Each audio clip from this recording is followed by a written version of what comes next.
எனக்காக யாவையும் செய்யும் தேவனே, நீ செய்ய நினைத்தது தடைப்படாது. எனக்காக யாவையும் செய்யும் தேவனே, உம் வேலைக்காக காத்திருக்க பொறுமையை எனக்கு தந்தருளும். உம் வேலைக்காக காத்திருக்க பொறுமையை எனக்கு தந்தருளும். நீ செய்ய நினைத்தது தடைப்படாது. எனக்காக யாவையும் செய்யும் தேவனே, நீ செய்ய நினைத்தது தடைப்படாது. எனக்காக யாவையும் செய்யும் தேவனே. காலங்கள் மாறலாம், மனிதர்கள் மாறலாம், மாறாத தேவன் இருப்பதால் கலக்கமில்லை. காலங்கள் மாறலாம், மனிதர்கள் மாறலாம், மாறாத தேவன் இருப்பதால் கலக்கமில்லை. என்னோடு நீர் சொன்ன வார்த்தையை எனக்காக நிறைவேற்றுவீர். என்னோடு நீர் சொன்ன வார்த்தையை எனக்காக நிறைவேற்றுவீர். நீ செய்ய நினைத்தது தடைப்படாது.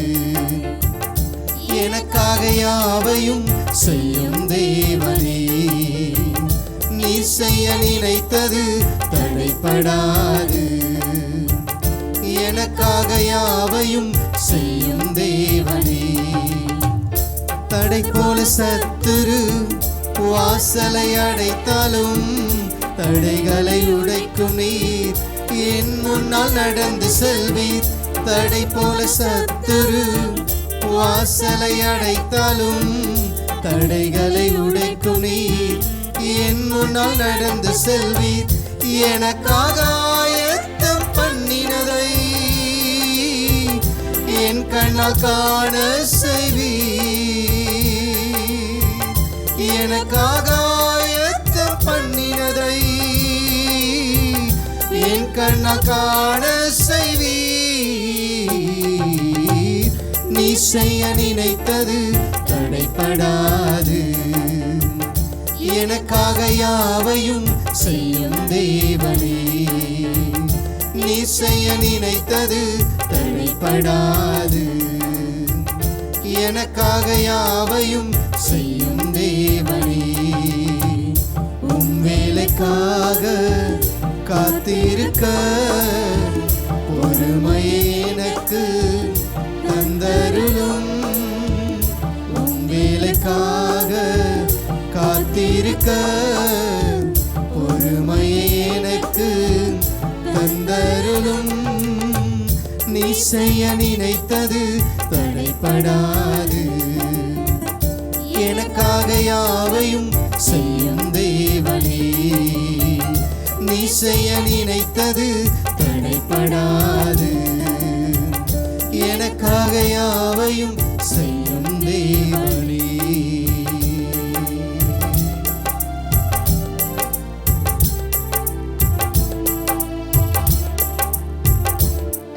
பிதாவாகிய தேவனாலும் கர்த்தராகிய இயேசு கிறிஸ்துவினாலும் கிருபையும் சமாதானமும் உண்டாவதாக. ஆமென்.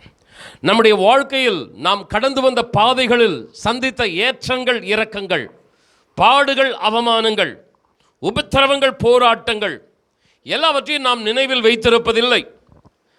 சிலவற்றை நாம் மறந்து விடுகிறோம். சில நம்முடைய மனதில் ஆழமாய் பதிந்து விடுகிறது.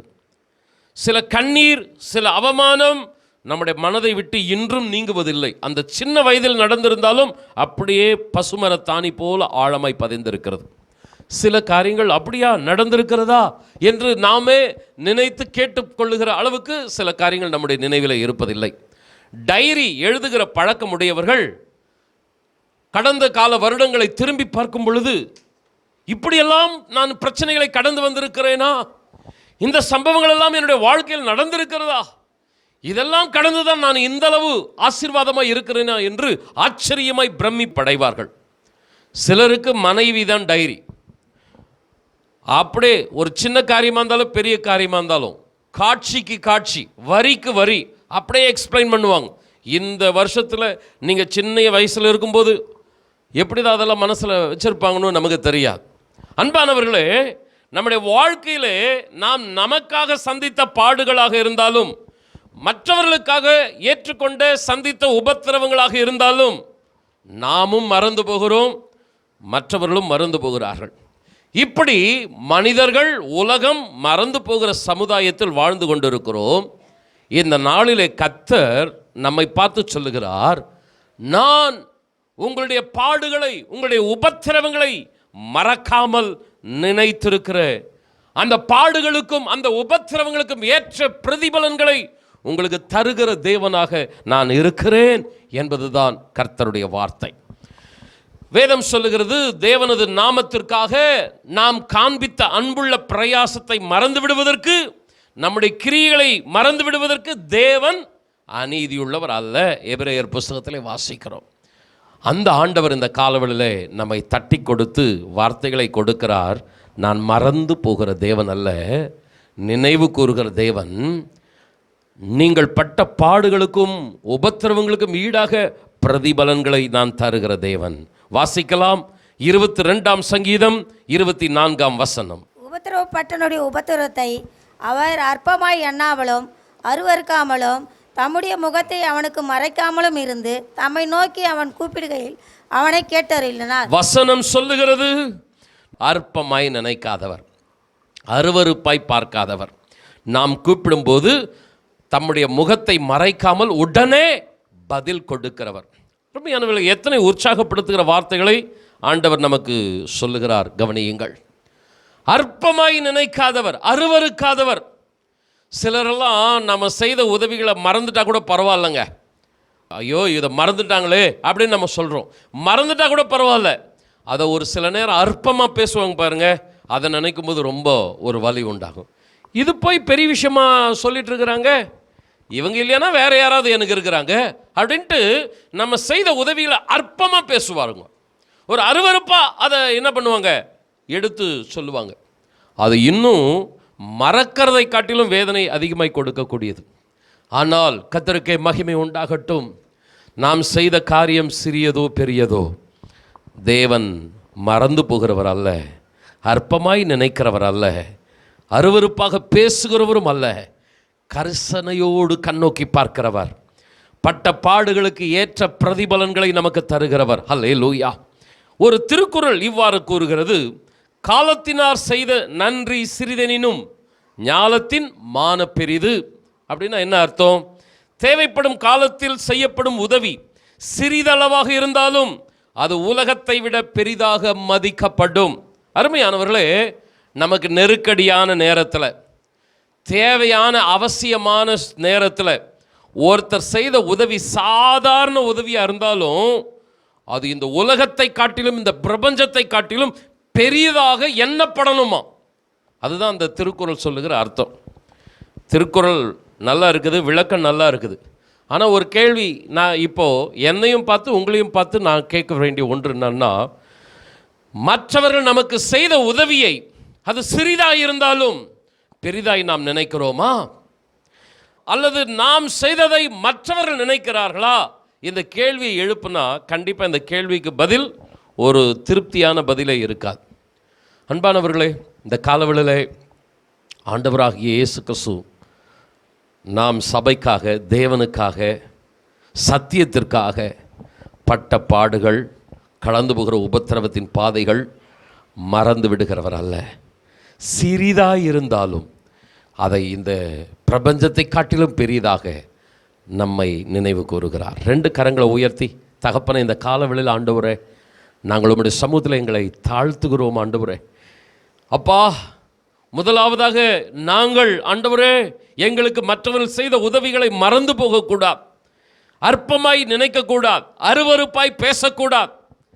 எத்தனை பேர் ஜெபம் பண்றீங்க? கரங்களை உயர்த்தி ஹல்லேலூயா. ஆண்டவரே, நாங்கள் பெற்ற உதவி சிறிதாக இருந்தாலும் நன்றியுள்ளவர்களாய் பெரிதாக நாங்கள் ஆண்டவர் அதை மதிக்கிறவர்களாய் காணப்பட வேண்டும். அப்பா, ஏனென்றால் நீர் எப்படிப்பட்டவர் என்றால் உபத்திரவத்தை அற்பமாய் நினைக்காதவர், அருவருப்பாய் பேசாதவர். ஹல்லேலூயா. ஆண்டவரே, அப்பா, உம்முடைய கரத்தில் எங்களையும் உம்முடைய சாயலாக இருக்கும்படி தாழ்த்தி அர்ப்பணிக்கிறோம். நீர் ஆசீர்வதியும். சத்தமா ஆமென் சொல்லுங்களேன். ஆண்டவராக இயேசு கிறிஸ்து ஒரு அருமையான வசனத்தை சொல்லுகிறார். மத்தேயு சுவிசேஷம் 10ஆம் அதிகாரம் 41, 42 வசனங்கள். தீர்க்கதரிசி என்னும் நாமத்தின் நிமித்தம் தீர்க்கதரிசியை ஏற்றுக்கொள்ளுகிறவன் தீர்க்கதரிசிக்கேற்ற பலனை அடைவான். நீதிமான் என்னும் நாமத்தின் நிமித்தம் நீதிமானை ஏற்றுக்கொள்கிறவன் நீதிமானுக்கேற்ற பலனை அடைவான். சீஷன் என்னும் நாமத்தின் நிமித்தம் இந்த சிறியனில் ஒருவனுக்கு ஒரு கலசம் தண்ணீர் மாத்திரம் குடிக்க கொடுக்கிறவனும் தன் பலனை அடையாமற் போகான் என்று மெய்யாகவே உங்களுக்கு சொல்லுகிறேன் என்றார். அருமையானவர்களே, ஒரு கலசம் தண்ணீர் கொடுப்பது என்பது ஒரு சிறிய உதவி. இந்த சிறிய உதவியை செய்கிறவர்களுக்கு வேதம் வாக்கு கொடுக்கிறது, மிக பெரும் பிரதிபலன்களை அவர்கள் நிச்சயமாய் அடைவார்கள். ஒரு கலசம் தண்ணீர் கொடுக்கிறவனுக்கும் பலன் உண்டு. நமது தமிழர் பண்பாட்டிலே யாராகிலும் நம்முடைய வீட்டுக்கு வந்துட்டால் முதல்ல நம்ம என்ன செய்கிறோம்? ஒரு டம்ளர் தண்ணீர் கொண்டு போய் கொடுக்குறோம். வேதத்தில் இருக்கிற கலாச்சாரம், தேவனுடைய பிள்ளைகளுடைய கலாச்சாரம் அப்படியே தமிழர்கள் வாழ்க்கையில் பிரதிபலிக்கிறது. இந்த தண்ணீர் கொடுப்பது என்பது என்ன? வீட்டுக்கு வந்திருக்கிறவர்களை உபசரிப்பது என்பது அவர்களை கனப்படுத்துவதாகும். வந்திருக்கிறவர்களை நம்ம என்ன ஒரு கனப்படுத்துவதற்கு, சந்தோஷப்படுத்துவதற்கு சமமானது. இந்த வசனத்தில் நம்ம 3 விதமான நபர்களை ஆண்டவர் சுட்டி காட்டுகிறார். தீர்க்கதரிசி என்னும் நாமத்து நிமித்தம், 2வது நீதிமான் என்னும் நாமத்து நிமித்தம், 3வது சீஷன் என்னும் நாமத்து நிமித்தம். 3 பேரில் ஒரே நபர் தான். இந்த சீஷர்களை பற்றி தான் சொல்கிறார். உங்களை தீர்க்கதரிசியாக யாராவது ஏற்றுக்கொண்டால், 2வது நீதிமான் என்று ஏற்றுக்கொண்டால், 3வது சீஷன் என்று ஏற்றுக்கொண்டால், உங்களை ஒரு பெரிய ஒரு ஊழியக்காரனாக ஏற்றுக்கிட்டாலும், ஒரு பரிசுத்தவான் நீதிமான் என்று ஏற்றுக்கிட்டாலும், ஒரு ஆண்டவரை பின்பற்றுகிற சீஷர்கள் தேவனுடைய பிள்ளைகள் என்று ஏற்றுக்கொண்டாலும், உங்களை யார் கனப்படுத்துகிறார்களோ அவர்கள் என்னை கனப்படுத்துகிறார்கள். உங்களை ஏற்றுக்கொள்ளுகிறவன் என்னை ஏற்றுக்கொள்ளுகிறான், உங்களை கனப்படுத்துகிறவன் என்னை கனப்படுத்துகிறான். அதற்குரிய பிரதிபலன்களை நிச்சயமாக அவர்கள் பெற்றுக்கொள்வார்கள். இந்த வசனத்தினுடைய பின்னணியை கொஞ்சம் நான் உங்களுக்கு சுட்டி காட்டுகிறேன். கவனமாய் கேளுங்கள். ஆண்டவருடைய நாம மகிமைப்படட்டும். ஆண்டவராக இயேசு கிறிஸ்து 2 சீஷர்களாக ஊழியத்திற்காக அனுப்புகிறார். நீங்கள் 2 பேராக போங்கள். நீங்கள் பட்டணங்களிலே, தெருக்களிலே, கிராமங்களிலே நீங்கள் போய் கர்த்தருடைய நாமத்தை மகிமைப்படுத்தும்படி சுவிசேஷத்தை அறிவியுங்கள், ஜெபியுங்கள். ஆண்டவர் 2 பேரை அனுப்புகிறார். அந்நாட்களில் ஆண்டவருக்கும் சரி சீஷர்களுக்கும் சரி முக்கியத்துவம் ரொம்ப ரொம்ப கம்மிங்க. யாருக்கு அதிகமான முக்கியத்துவம் கொடுத்தாங்க? ஆசாரியர்களுக்கு, வேத பாரகர்களுக்கு, பரிசேயர்களுக்கு, இவங்களுக்கெல்லாம் முக்கியத்துவம் அதிகமாக கொடுத்தாங்க யூதர்களுக்கு மத்தியில். ஏன் அப்படின்னா இவர்கள் ராஜாக்களோடு கூட சம்பந்தம் கலந்தவர்களாக இருந்தார்கள், பெரிய பெரிய அதிகாரிகளோடு கூட சம்பந்தம் கலந்தவர்களாக இருந்தார்கள். இவர்களோடு கூட நாம் இருந்தால் சமுதாயத்தில் நமக்கு ஏதாகிலும் காரியம் ஆக வேண்டுமானால் இவர்கள் மூலமாய் நாம் காரியத்தை சாதித்துக் கொள்ளலாம். அந்த மேன்மை, அந்த புகழ், பதவி அல்லது நமக்கு உலக பிரகாரமான ஸ்லாக்கியங்கள், இதற்காகவே அந்நாட்களில் வரவேற்பு யாருக்கு அதிகமாக இருந்தது, அங்கீகாரம் யாருக்கு அதிகமாக இருந்ததுன்னா இப்படி ஆசாரியர்கள், வேதப்பாரர்கள், பரிசேயர்கள், இப்படிப்பட்டவர்கள் இருந்தது. ஆண்டவர் தம்முடைய நாமத்தின் மகிமைக்காக, தேவனுடைய ராஜ்யத்தின் திட்டத்திற்காக 2 பேரை அனுப்புகிறாரு. ஆண்டவராக இயேசு கிறிஸ்துக்கும் அங்கீகாரம் கிடையாது, அவர் அனுப்பின 2 சீஷர்களுக்கும் அங்கீகாரம் கிடையாது. ஆண்டவராக இயேசு கிறிஸ்துவை மதவாதிகள் பகைத்தார்கள், அரசியல்வாதிகள் கிட்ட 1க்கு 2ஆக போட்டு கொடுத்தார்கள். ஆதலால் அரசியல்வாதிகள் மத்தியிலும் மதவாதிகளின் மத்தியிலும் இயேசு கிறிஸ்துவுக்கு அங்கீகாரம் இல்லை. எதிர்ப்புகளும் பிரச்சனைகளும் இருந்தது, பாடுகளும் போராட்டங்களும் இருந்தது. இப்போ ஆண்டவர் 2 பேரை அனுப்புகிறார். என் நாமத்துக்காக நீங்கள் போய் செய்யுங்க. அப்போது இயேசு கிறிஸ்துவுக்கு என்ன அங்கீகாரம் இல்லையோ, பாடுகள், உபத்திரவமோ, அதே தான் அந்த 2 சீஷர்களுக்கும் கிடைத்தது.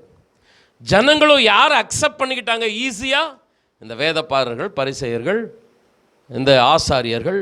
இவங்களை ஏற்றுக்கிட்டால் நமக்கு பிரச்சனை கிடையாது, இவங்க நம்ம வீட்டுக்குள்ளே வர வச்சோம்னா நமக்கு பாடுப்பா, பிரச்சனைப்பா அப்படின்னு ஆண்டவரையும் ஆண்டவருடைய சீஷர்களையும் சிலர் உபசரிக்க கனப்படுத்த தயங்கினார்கள், தவிர்த்தார்கள்.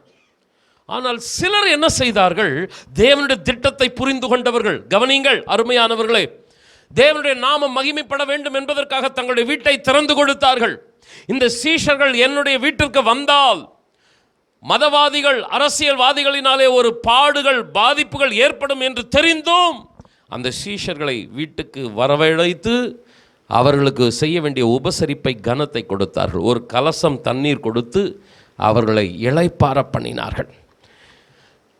யார் யார் வீட்டுக்குள்ளெல்லாம் இந்த சீஷர்கள் நுழைந்தார்களோ அவர்களுடைய வீடுகளுக்குள்ளும் பிரச்சனை உண்டானது. நல்ல கவனமாக கேளுங்க, கர்த்தருக்கு மகிமை உண்டாகட்டும். இந்த இடத்துல தான், இந்த பின்னணியில தான் ஆண்டவர் சொல்லுகிறார், தீர்க்கதரிசி எனும் நாமத்து நிமித்தம், நீதிமான் எனும் நாமத்து நிமித்தம், சீஷன் எனும் நாமத்து நிமித்தம் உங்களை யார் ஏற்றுக்கொண்டார்களோ அவர்கள் என்னை ஏற்றுக்கொண்டார்கள். உங்களை யார் கனப்படுத்தினார்களோ அவர்கள் என்னை கனப்படுத்தினார்கள். கவனிங்க அருமையானவர்களே, கர்த்தருடைய நாமம் மகிமைப்படட்டும். எத்தனையோ உபத்திரவங்கள், பாடுகளை நாம் சந்தித்து கொண்டிருக்கிறோம். வேலை ஸ்தலத்திலே உபத்திரவங்கள், பாடுகள், மனிதர்களால், சொந்தங்களால், உறவுகளால் எத்தனையோ பிரச்சனைகள், போராட்டங்கள். இதெல்லாம் ஆண்டவர் வாக்கு கொடுக்கல, இதுக்கேற்ற பிரதிபலனை தருவன்ட்டு. சத்தியத்திற்காக, சபைக்காக, தேவனது நாமத்தின் மகிமைக்காக. எத்தனை பேர் ஆமேன் சொல்லுகிறீர்கள்? கொஞ்சம் சத்தமாக ஆமேன் சொல்லுங்களேன். அன்றைக்கு தேவனுடைய ஜனங்கள் ஒரு சிலர் என்ன செய்தார்கள்? தேவனுடைய நாமம் மகிமைப்பட்டால் போதும், எங்களுக்கு பாடுகள், பிரச்சனைகள் வந்தாலும் பரவாயில்லை, சீஷர்களுக்கு, தேவனுடைய ஊழியர்களுக்கு ஒரு ஆறுதல் உண்டாக வேண்டும், ஒரு ஆதரவு உண்டாக வேண்டும் என்று ஒரு கலசம் தண்ணீர் கொடுத்தார்கள். அந்த கலசம் தண்ணீர் என்பது எதை காட்டுகிறது? நாங்கள் உங்களுக்கு ஆதரவாக இருக்கிறோம் என்பதை காட்டுகிறது. இன்றைக்கும் அன்பானவர்களே, நாம் ஒரு கலசம் தண்ணீர் கொடுப்பது என்றால் என்ன? நான் வீட்டுக்கு வந்த உடனே ஒரு டம்ளர் தண்ணீர் கொடுப்பதா? அல்ல. தேவனுடைய திருச்சபைக்காக கண்ணீரோடு கூட ஜெபம் பண்ணுவது. அழிந்து போகிற ஆத்துமாக்கள், ரட்சிக்கப்படாமல் இன்னும் ஏராளமான ஆத்துமாக்கள் மனம் திரும்பாமல் அழிந்து கொண்டிருக்கிறார்களே, அவர்கள் மனம் திரும்பும்படி கண்ணீரோடு தேவ சமூகத்திலே போராடுவது. ஊழியக்காரருடைய பலவீனத்தில், ஊழியக்காரருடைய பாடுகளில், பிரச்சனைகளில் அவர்களை நினைத்து அவர்களுக்காய் பாரத்தோடு ஜெபம் பண்ணுவது. திருச்சபைக்கு ஒரு தேவை என்றால் நம்முடைய பணம், நம்முடைய பிரயாசங்களிலே திருச்சபையின் தேவைகளுக்காக தாராளமாய் உதாரத்துவமான காணிக்கைகளை கொடுப்பது. இதுதான் ஒரு கலசம் தண்ணீர். அநேகர் தங்களுக்காக வாழ்ந்தார்கள், பெருமைக்காக, புகழுக்காக, இழிவான ஆதாயத்துக்காக வாழ்ந்தார்கள். ஆனால் சிலரோ தேவனுடைய நாமத்தின் மகிமைக்காக அர்ப்பணிப்போடு வாழ்ந்தார்கள். இதனாலே பாடுகள், பிரச்சனைகள், பாதிப்புகள் வரும் என்று தெரிந்தாலும் ஒரு கலசம் தண்ணீர் கொடுப்பதற்கு அவர்கள் வைராக்கியமாக இருந்தார்கள். அவர்களை பார்த்து ஆண்டவர் சொல்லுகிறார், உங்களுக்கு நிச்சயமாய் பலன் உண்டு. ஹல்லேலூயா. அருமையானவர்களே, சோதனைகள், பாடுகள், உபத்திரவங்கள் என்றாலேயே நம்முடைய நினைவுக்கு வருவது பக்தன் யோபு. கடந்த வாரத்திலே நாம் தியானத்தில் பார்த்தோம், எனக்கு குறித்திருக்கிறதை கர்த்தர் என்ன செய்வார்? நிறைவேற்றுவார். செய்தியை நம்ம தியானித்தோம். ஆண்டவருடைய நாம மகிமைப்படட்டும். யோபு சந்தித்த உபத்திரவங்கள் எத்தனையோ. அவனுடைய நண்பர்கள் அவனை அற்பமாய் பேசுகிறார்கள். ஆக்சுவலாக என்ன பண்ணியிருக்கணும்? யோபுவை சந்தித்து ஒரு கலசம் தண்ணீர் கொடுத்திருக்க வேண்டும். நான் உன்னுடைய கண்ணீரில், உன்னுடைய வேதனையில் உனக்கு ஆதரவாக இருக்கிறேன். ஆனால் யோபுனுடைய நண்பர்கள் அலட்டுண்டாக்குகிறவர்களாக இருந்தார்கள். இன்னும் அவனை, யோபுவை வேதனைப்படுத்துகிறவர்களாக இருந்தார்கள். வாழ்வானாலும், சாவானாலும், மரணமானாலும், ஜீவனானாலும், உயர்வானாலும், தாழ்வானாலும் இணை பிரியாது இருப்போம், ஏற்ற துணையாய் இருப்பேன் என்று இருக்க வேண்டிய மனைவியும் ஆதரவாய், அன்பாய் இல்லாமல், ஒரு கலசம் தண்ணீர் கொடுக்காமல் அவளும் வேதனை உண்டாக்கும்படியாக பேசினாள். இதுதான் கடினமான பாடுகள், உபத்திரவங்கள். இந்த உபத்திரவங்களுக்கு மத்தியில் யோபு எப்படி இருந்தான்? அதுதான் ரொம்ப ரொம்ப முக்கியம். கடந்த வாரம் நம்ம கர்த்தருடைய வார்த்தையை பார்த்தோம். நான் அந்த ஆராதனை தொடக்கும் போது நான் சொன்னேன், எங்கே அவரை பார்க்கலாம்? ஹல்லேலூயா. எங்கே அவரை சந்திக்கலாம்? அவரோடு கூட நான் பேச வேண்டும், அவர் என்னோடு கூட பேச வேண்டும்.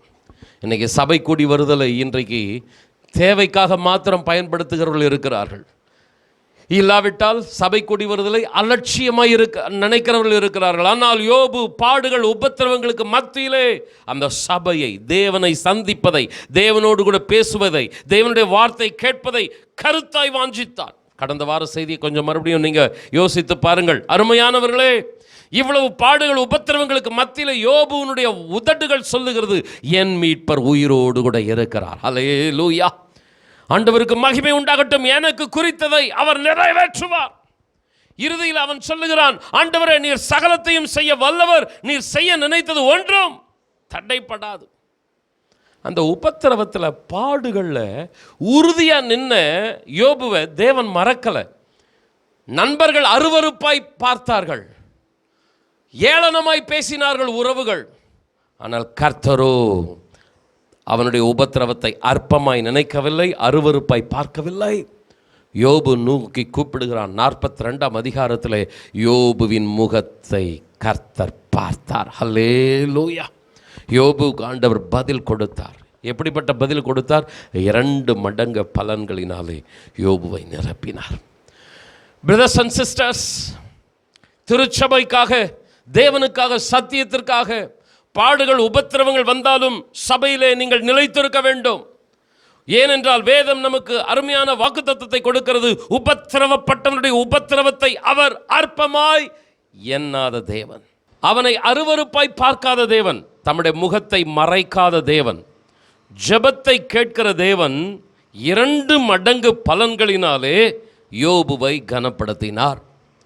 நாம் செய்ய வேண்டிய கடமை என்ன? பாடுகளில், உபத்திரவங்களில், போராட்டங்களில் சோர்ந்து போனவர்களாய் பின்வாங்கி போய்விடாமல் நாம் கர்த்தருக்குள் உறுதியானவர்களாய் நிலைத்து நிற்கும் பொழுது நிச்சயமாகவே தேவன் நம்முடைய விசுவாசத்தை கனப்படுத்துகிறவர், நம்முடைய நம்பிக்கையின்படி நம்மை ஆசீர்வதிக்கிறவர். வேதம் நமக்கு சொல்லுகிறது, நிச்சயமாகவே முடிவு உண்டு, உன் நம்பிக்கை வீண் போகாது. ஸோ நம்முடைய நம்பிக்கை, நம்முடைய விசுவாசத்தின்படி கர்த்தர் நிச்சயமாகவே நம்மை ஆசீர்வதிப்பார். அருமையானவர்களே, இந்த செய்திக்காக நான் எடுத்த சங்கீதம் 22ஆம் சங்கீதத்திலிருந்து தான் இந்த செய்தியை நாம் எடுத்தோம். 24ஆம் வசனத்தில் தான் நம்ம வாசித்தோம், உபத்திரவப்பட்டவனுடைய உபத்திரவத்தை அவர் அற்பமாய் எண்ணாத தேவன் என்று. இந்த 22ஆம் சங்கீதம் என்பது எதை குறிக்கிறது என்றால், மேசியாவின் பாடுகளை குறித்து இந்த 22ஆம் சங்கீதம் சொல்லுகிறது. நமக்கு நேரம் குறைவாக இருக்கிறது.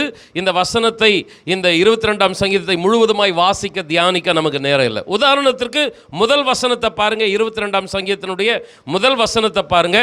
என் தேவனே, என் தேவனே, ஏன் என்னை கைவிட்டீர். இந்த வசனம், நம்ம இந்த வசனத்தை வாசித்த உடனே நமக்கு நினைவுக்கு வரக்கூடிய காட்சி எது? ஆண்டவராக இயேசு கிறிஸ்து சிலுவையிலே தொங்கிக் கொண்டு இருக்கும் பொழுது பிதாவை நோக்கி கதறின ஒரு வார்த்தை, ஏலோயி ஏலோயி லாமா சபக்தானி, என் தேவனே, என் தேவனே, ஏன் என்னை கைவிட்டீர். எபிரோயி மொழியில் ஆண்டவர் இதை சத்தமாய் சொன்னதை நம்ம கேட்டு இருக்கிறோம். கர்த்தருக்கு ஸ்தோத்திரம். அருமையானவர்களே, அந்த இயேசு சிலுவையிலே மொழிந்த 7 வார்த்தைகள் அப்படின்னு நம்ம தியானிச்சிருக்கிறோம். 4வது வார்த்தை இந்த வார்த்தை. சரி, மேசியா இயேசு கிறிஸ்துவின் பாடுகளை இந்த 22ஆம் சங்கீதம் முழுவதுமாய் விவரிக்கிறது. இந்த 22ஆம் சங்கீதத்திலிருந்து தான் இந்த செய்தியின் மைய வசனத்தை நான் வாசித்தேன். இப்போ நான் அந்த முக்கியமான கருத்துக்கு வருகிறேன், கவனியுங்கள். அருமையானவர்களே, ஆண்டவராக இயேசு கிறிஸ்துவின் சிலுவை பாடுகளை முன்கூட்டியே எழுதப்பட வேண்டும் சங்கீதத்தில். அந்த சங்கீதத்தில் தாவீது அந்த ஆண்டவராக இயேசு கிறிஸ்துவின் சிலுவை பாடுகளை எழுதணும்னா அவன் கற்பனையில் எழுதிவிடக்கூடாது. ஏனென்றால் ஆண்டவராக இயேசு கிறிஸ்துவின் பாடுகள் மிக மிக உச்சக்கட்ட பாடுகள். உலகத்திலே எந்த மனிதனும் சந்திக்காத ஒரு கொடுமையான பாடுகளை, உபத்திரவங்களை ஆண்டவராக இயேசு கிறிஸ்து சந்தித்தார். இதை நம்ம என்னைக்கு குட் ஃப்ரைடே சர்வீஸ்லாம் நம்ம தியானத்தில் கேட்டு இருக்கிறோம். ஆண்டவர் மனுக்குலத்தின் பாவத்தை தீர்ப்பதற்காக தன்னையே பாவ பலியாய் இந்த உலகத்தில் அர்ப்பணிக்கும் பொழுது இந்த பாடுகளை, இந்த உபத்திரவங்களை தன் மீது ஆண்டவர் ஏற்றுக்கொண்டார். இன்றைக்கும் கிறிஸ்துவின் அந்த சிலுவையின் வல்லமை குறைந்து போகாமல் இருக்கிறது. இன்றைக்கும் அவருடைய ரட்சிப்பின் ஊற்று அந்த சிலுவையிலிருந்து பாய்ந்து கொண்டு இருக்கிறது. எத்தனையோ லட்சக்கணக்கான ஆத்துமாக்கள் இன்றைக்கும் ரட்சிக்கப்பட்டு கொண்டிருக்கிறார்கள். 2000 ஆண்டுகளுக்கு கடந்து போனாலும் இன்றைக்கும் அவருடைய இரத்தத்தின் வல்லமை குறைந்து போகவில்லை. பாதாளத்தின் சக்திகளை வீழ்த்துவதற்கும் தேவனுடைய ஜனங்களாகிய நமக்கு சுகத்தை கொடுப்பதற்கும் அந்த சிலுவையின் வல்லமை இன்றைக்கும் வெளிப்பட்டு கொண்டே இருக்கிறது. கவனிக்க வேண்டும். இப்பொழுதுதான் கர்த்தருக்கு ஸ்தோத்திரம். ஆண்டவர் உபத்திரவத்தை அற்பமாய் நினைக்காத தேவன். நம்ம கூட சிலுவை பாடுகளை எப்போ நினைப்போம்? ஒரு குட் ஃப்ரைடே சர்வீஸில் நினைப்போம், ஒரு கம்யூனியன் சர்வீஸில் நினைப்போம். எப்பொழுதுமே நம்ம நினைக்கிறது கிடையாது. ஆனால் பிதாவாகிய தேவன் கிறிஸ்துவின் பாடுகளை, சிலுவையின் பாடுகளை மறக்காமல், அற்பமாய் நினைக்காமல், இன்றைக்கும் அதை மனதிலே நினைத்து கொண்டிருக்கிறபடினாலே தான் 2000 ஆண்டுகளை கடந்தாலும் இன்றைக்கும் தேவனுடைய வல்லமை வெளிப்பட்டு கொண்டே இருக்கிறது. சபையிலே ஆசீர்வாதங்கள் உண்டாவதற்கு காரணம் என்ன? 2000 வருடங்களுக்கு முன்பதாக ஆண்டவராகிய இயேசு கிறிஸ்து பட்ட பாடுகள். பிரியமானவர்களே, நான் என்ன சொல்ல வருகிறேன்? ஒருபொழுதும் நம்முடைய பாடுகள், நம்முடைய உபத்திரவங்கள் வீணாய் போகவே போகாது. ஒருவேளை நம்முடைய வாலிப வயதிலே பாடுபட்டு இருக்கலாம், நம்முடைய ஆரம்ப காலங்களிலே பாடுபட்டு இருக்கலாம், நமக்கே மறந்து போயிருக்கலாம், சபைக்காக, சத்தியத்திற்காக என்னென்ன பாடுபட்டோம் மறந்து போயிருக்கலாம். ஆனால் கர்த்தர் மறக்காதவர். எத்தனை பேர் ஆமென் சொல்லுகிறீர்கள்? ஹல்லேலூயா. கிறிஸ்து 2000 ஆண்டுகளுக்கு முன்பதாக பாடுபட்டதை இன்றைக்கும் அது ஒரு ஆசீர்வாதமான வாய்க்காலாக சபைக்கு இருக்கிறது என்றால், நிச்சயமாய் நம்முடைய பாடுகள் வீண் போகுமா? நாம் சந்தித்த உபத்திரவங்கள், ஆண்டவருக்காய் சகித்து கொண்டு கடந்து போன பாதைகள் நிச்சயமாய் வீண் போகுமா? அருமையானவர்களே, போகவே போகாது. ஒரு நாள் வரும், ஆசீர்வாத வாய்க்காலாக மாறும். யோபு சந்தித்த பாடுகள் வீண் போகவில்லை, ஆசீர்வாதமான வாய்க்காலாக மாறியது. அன்பானவர்களே, இன்றைக்கு அநேகருக்கு நம்முடைய உயர்வான சூழ்நிலைகள் தான் கண்ணுக்கு தெரிகிறது. ஆரம்ப காலங்களிலே, உபத்திரவங்களின் பாதைகளிலே, பாடுகள், கண்ணீர்களுக்கு மத்தியிலே என்ன நடந்தாலும் பரவாயில்லை, நான் சத்தியத்தை விட்டு விலக மாட்டேன், சபையை விட்டு விலக மாட்டேன் என்று உறுதியாய் நின்ற அந்த ஆரம்ப காலத்தை அநேகர் அறிந்திருக்க வாய்ப்பில்லை. இன்றைக்கு நம்முடைய வாழ்க்கையில் நிறைய நன்மைகளை நம்ம சுதந்தரித்து கொண்டிருக்கிறோம். கடந்த மாதம் பார்த்தது போல இன்னும் சுதந்தரிக்க வேண்டிய ஆசீர்வாதம் மகா விஸ்தாரமாக இருக்கிறது. இம்மட்டும் கொடுத்தவர் இனிமேலும் கொடுக்க போகிறார். எத்தனை பேர் ஆமென் சொல்லுகிறீர்கள்? ஆனால் இவ்வளவு சுதந்திரிச்சதுக்கு காரணம் என்னன்னா, இதுக்கு முன்னாடி சத்தியத்தை ஏற்றுக்கொள்ளும் பொழுது ரட்சிக்கப்படாத நம்முடைய வீட்டினாலே, ரட்சிக்கப்படாத நம்முடைய நண்பர்களினாலே நாம் எத்தனை பாடுகள், உபத்திரவங்களை சந்தித்தோம்.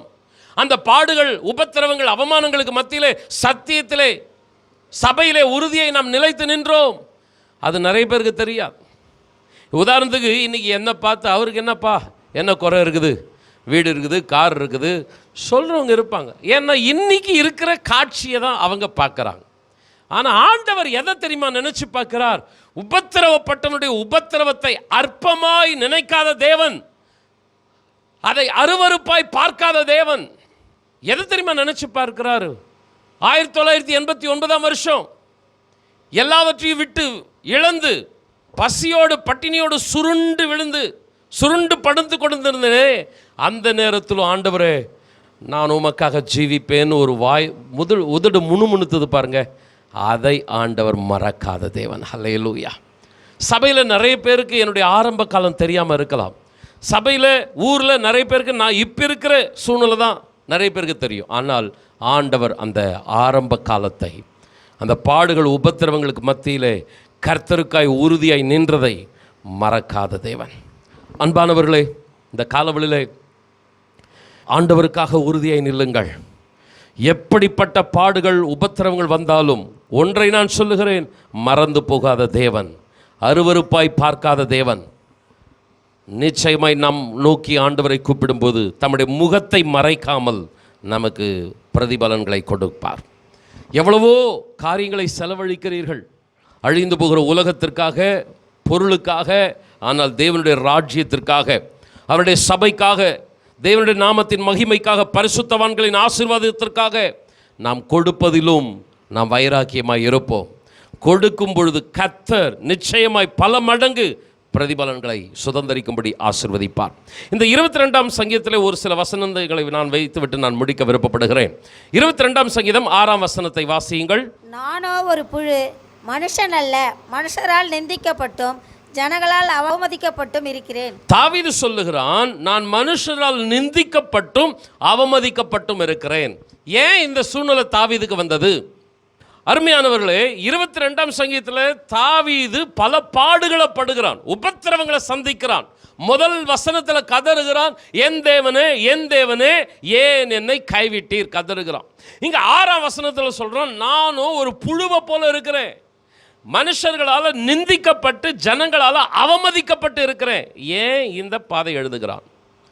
ஆண்டவருக்கு மகிமை உண்டாகட்டும். அருமையானவர்களே, இயேசு கிறிஸ்துவின் சிலுவை பாடுகளை எழுத வேண்டுமானால் அவன் நல்ல அரண்மனையிலே குளிர்ச்சியான அறையிலே உட்கார்ந்து கொண்டு அந்த கிறிஸ்துவின் பாடுகளை எழுதுவது தேவ திட்டம் அல்ல. கிறிஸ்துவின் பாடுகளை, கிறிஸ்துவின் அந்த உபத்திரவங்களை ஒருவன் எழுத வேண்டுமானால் அந்த பாதையில் அவன் கடந்து போக வேண்டும்.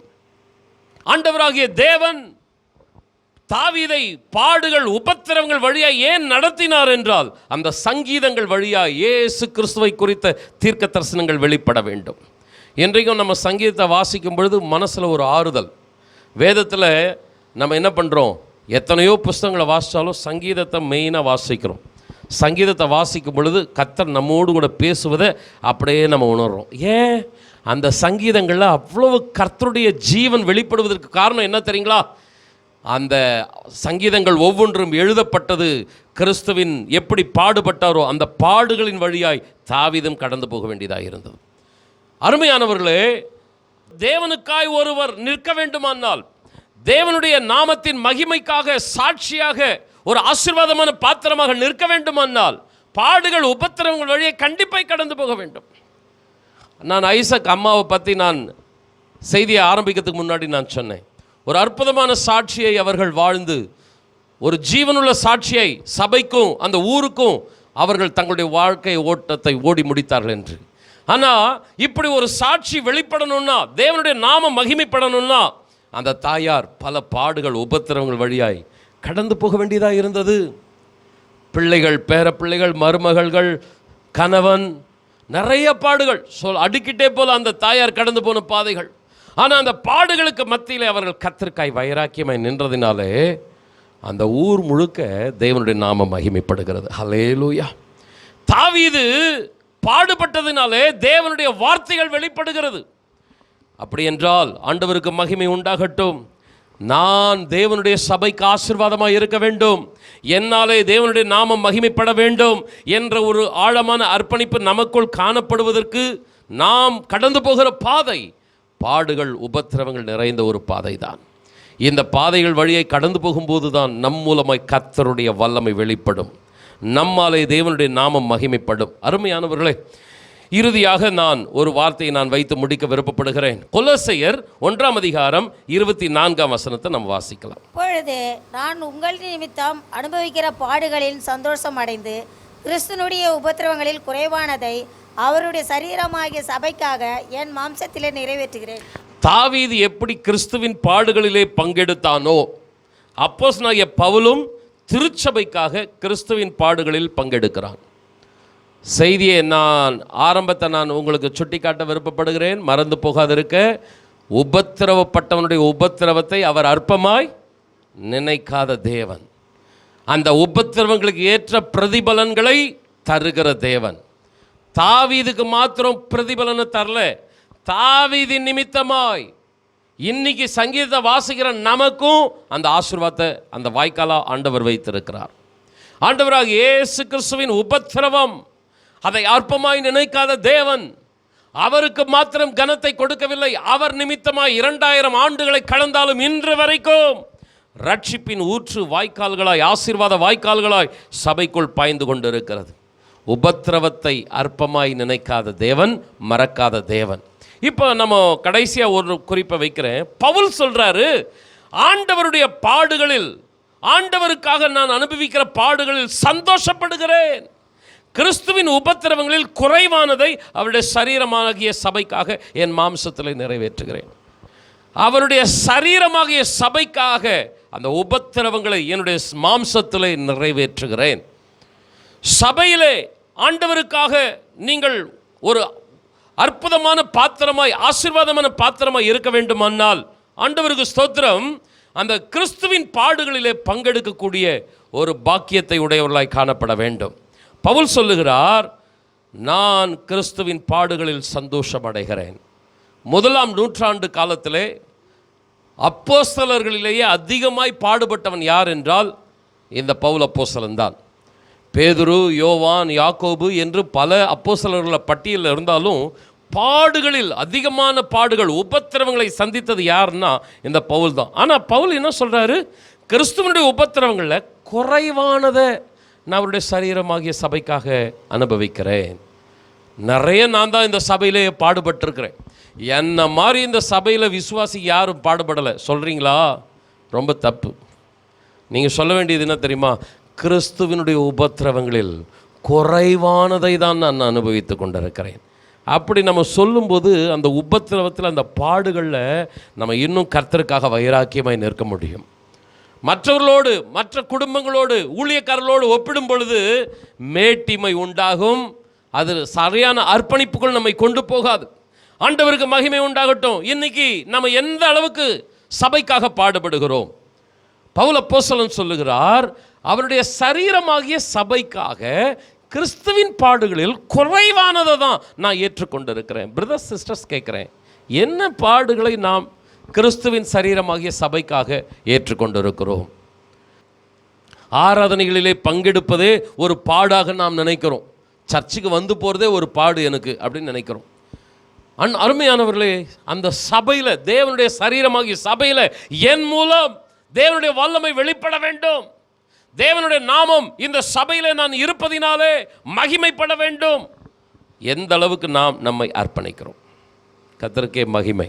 கொஞ்சம் நம்மளை ஆராய்ந்து பார்க்க, அர்ப்பணிக்க நான் ஒரு அழைப்பை வைக்கிறேன். இந்த நாளிலே ஆண்டவர், என் நுகத்தை உங்கள் மேல் ஏற்றுக்கொள்ளுங்கள், என்னுடைய சித்தத்தை செய்யுங்கள் என்று ஆண்டவர் அந்த மத்தேயு 11ஆம் அதிகாரத்தில் நமக்கு அழைப்பு கொடுக்கிறார்.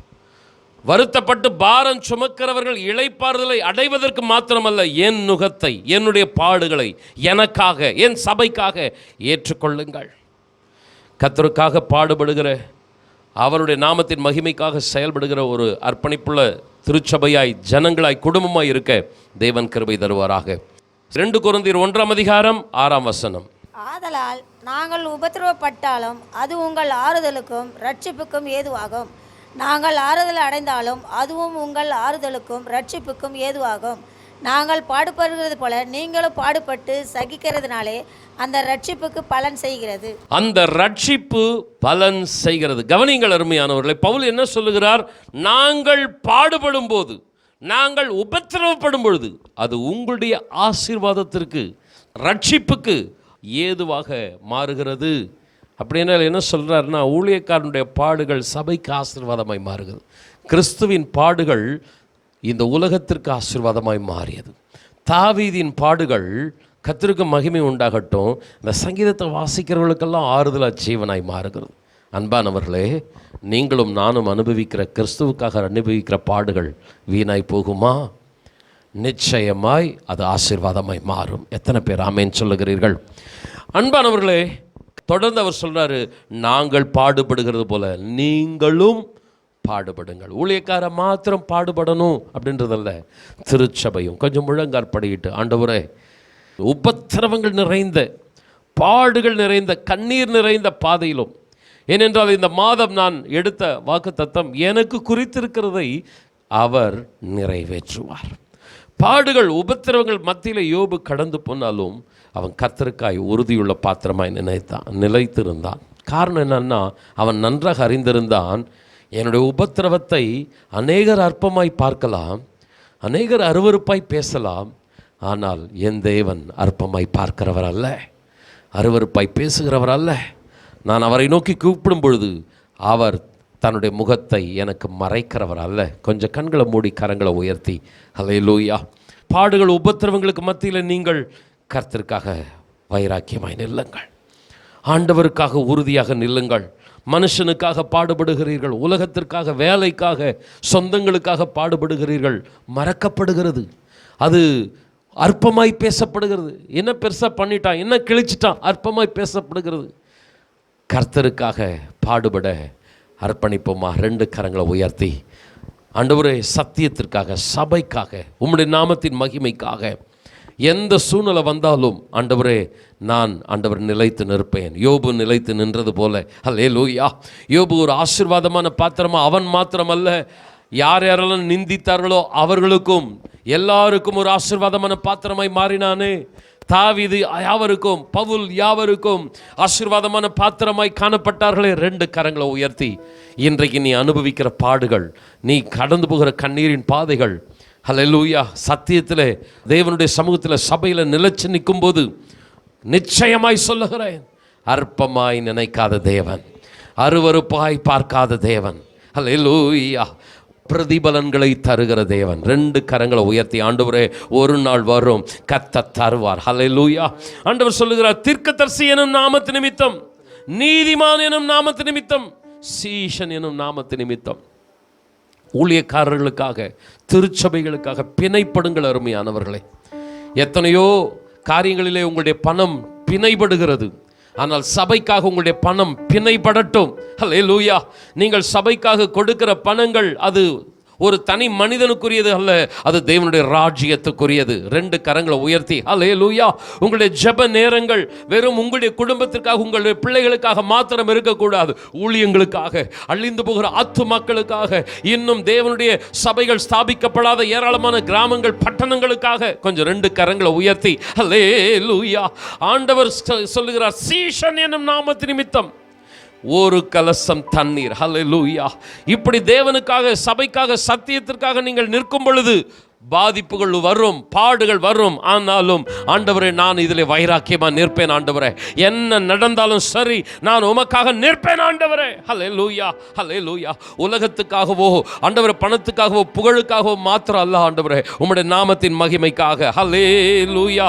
ஆண்டவரே, அப்படிப்பட்ட ஒரு ஆழமான அர்ப்பணிப்பு நமக்குள் உண்டாயிருப்பதாக. ஹல்லேலூயா. ஆண்டவருக்கு மகிமை உண்டாகட்டும். தாவீது சொல்லுகிறான், நான் நிந்திக்கப்பட்டு, பாதிக்கப்பட்டு, அவமானப்படுத்தப்பட்டு இருக்கிறேன். 22ஆம் சங்கீதத்தில் ஏன் அவனுக்கு இந்த அவல நிலை? கிறிஸ்துவின் பாடுகளில் அவன் பங்குள்ளவனாய் மாற வேண்டும். பவுல் பாடுபடுகிறான், கிறிஸ்துவின் பாடுகளில் குறைவானதை தன்னுடைய சரீரத்திலே தேவனுடைய சபைக்காக ஏற்றுக்கொள்ளுகிறான். ஏன் இதை ஏற்றுக்கொள்ளுகிறான்? அந்த திருச்சபையிலே தேவனுடைய வல்லமை வெளிப்பட வேண்டும்.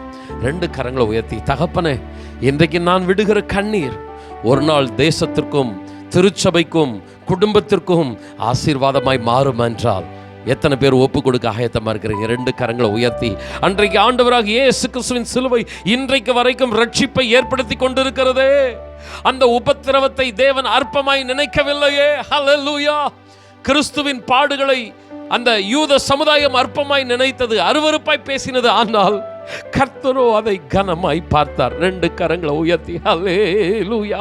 ஆண்டவரே, அப்பா, எப்படி யார் யார் பேசினாலும் என்னுடைய ஆண்டவரே அர்ப்பணிப்பை, என்னுடைய ஆண்டவரே உறுதியான தீர்மானத்தை தேவனுடைய கண்கள் கவனிப்பதாக. கரங்களை தட்டி ஹல்லேலூயா. ஆண்டவரே, உமக்கு ஸ்தோத்திரம். எந்த சூழ்நிலையிலும் ஆண்டவரே உம்முடைய நாமத்துக்கு வைராக்கியமாய் இருக்க கிருபை தருவீராக. ஹல்லேலூயா. 2 கரங்களை உயர்த்தி, ஆண்டவரே உமக்கு ஸ்தோத்திரம் அப்பா, உமக்கு ஸ்தோத்திரம் ஆண்டவரே. உம்முடைய கிருபையுள்ள கரங்கள்ல எங்களை அர்ப்பணிக்கிறோம், குடும்பமாக அர்ப்பணிக்கிறோம், சபையா ஒப்பு கொடுக்கிறோம். ஆண்டவரே அப்பா, எனக்கு குறித்திருக்கிறதை அவர் நிறைவேற்றுவார். வெறும் பிரசங்கமா நாங்கள் கேட்டுட்டு போயிடக்கூடாது அப்பா. எங்களுடைய வாழ்க்கையில நாங்கள் கடந்து போகிற பாடுகளுக்கு மத்தியில், உபத்திரவங்களுக்கு மத்தியில் சத்தியத்திற்கு சாட்சியாய், சபைக்கு தூணாய், தேவனுக்கு மகிமையாய் நாங்கள் காணப்பட எங்களை அர்ப்பணிக்கிறோம் ஆண்டவரே. ஹல்லேலூயா. எங்களுடைய உபத்திரவங்கள் எங்களுக்கு மாத்திரம் அல்ல, எங்களை பின்பற்றி வருகிற குடும்பத்திற்கும், சபைக்கும், சமுதாயத்திற்கும் நிச்சயமாய் ஆசீர்வாதமான வாய்க்கால்களாக மாறும் என்பதனாலே எங்களை வெறுமையாக்குகிறோம். அந்த பலனை, அபிஷேகத்தை தாங்கிக் கொள்ளக்கூடிய கிருபைகளை கர்த்தர் பெருக பண்ணுவீராக. கரங்களை தட்டி கர்த்தரை மகிமைப்படுத்துவோமா? ஆமென். ஹல்லேலூயா. நன்றி ஆண்டவரே. எத்தனை இன்னல்கள் என் வாழ்வில் வந்தாலும் உம்மை பிரியேன் ஐயா. எத்தனை இன்னல்கள் என் வாழ்வில் வந்தாலும் உம்மை பிரியேன் ஐயா. சித்தமே செய்து சாட்சியாய் வாழ்வேன், நிச்சயம் நிச்சயமே. சித்தமே செய்து சாட்சியாய் வாழ்வேன், நிச்சயம் நிச்சயமே. ரட்சகரே இயேசுநாதா, ஆராதனை ஆராதனை. ரட்சகரே